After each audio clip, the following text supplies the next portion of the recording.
Alright, here we are peeps, we're out for a ride in Kosciuosko, over sort of to the western side of Long Plain there. We've just come down on this. I want to show you this. They carry on about the horses. Alright, so believe it or not, our 6 horses have just crossed through here. Alright, you can see the water. Yep, looks a little bit dirtier there. That's where we crossed over, right?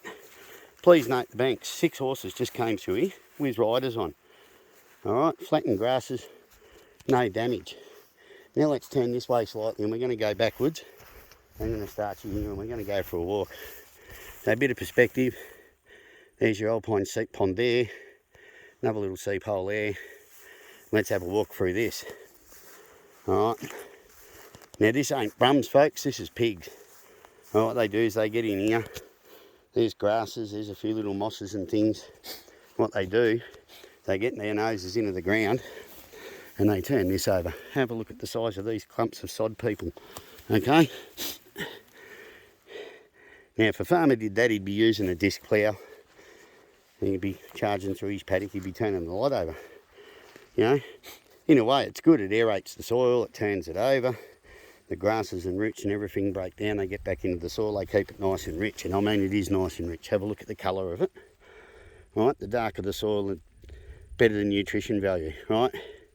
You don't have to be an ecologist, you don't have to use scientific words to describe crap. Right, if your soil is barren, grey, dusty, it's got bugger all, organic matter and everything in it, it's not nutrient rich. You have a look at this, this is nutrient rich. That's why all these grasses and everything grow so well. So yeah, the pigs do the damage. They do more damage, visual damage, than the Brumbys do. It's all around me down here. We'll wander over here. Right, here's another little seep pond. Again, you can see it, people. Now there's your pig damage, okay? I've come maybe 15 feet. Have a look at this. How good is this water down here? All right, it's like my bogong seeps. It's good enough for me to have a drink. They carry on, they harp on, they bitch, they moan, they whinge. Now, yeah, okay, pigs aren't native to our environment.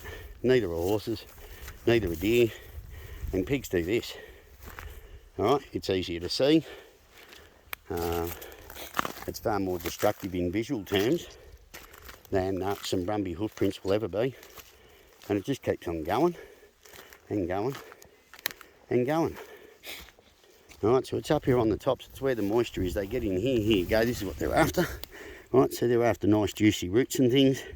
They're after grubs and stuff.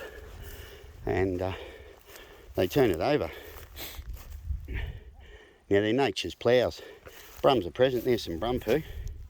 Again, you can see a few flattened grasses around it where the Brums have walked over this way. Alright, more brum poo. They've come up here. They've come around. What do you got? A little bit of brum poo, some flattened grasses, and they've gone off over there. But lo and behold, here's a slightly more defined brum pad. Down we come. The pigs use these as highways, and look at what we find. More pig rippings. More pig rippings. Right, human beings do this. They do it to crop and whatnot, to provide food for all of you peeps. But have a look at the brum trail we're following now.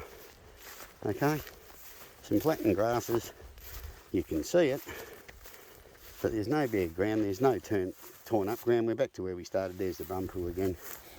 We'll walk back over here. So I'll leave you with it, something to contemplate, people.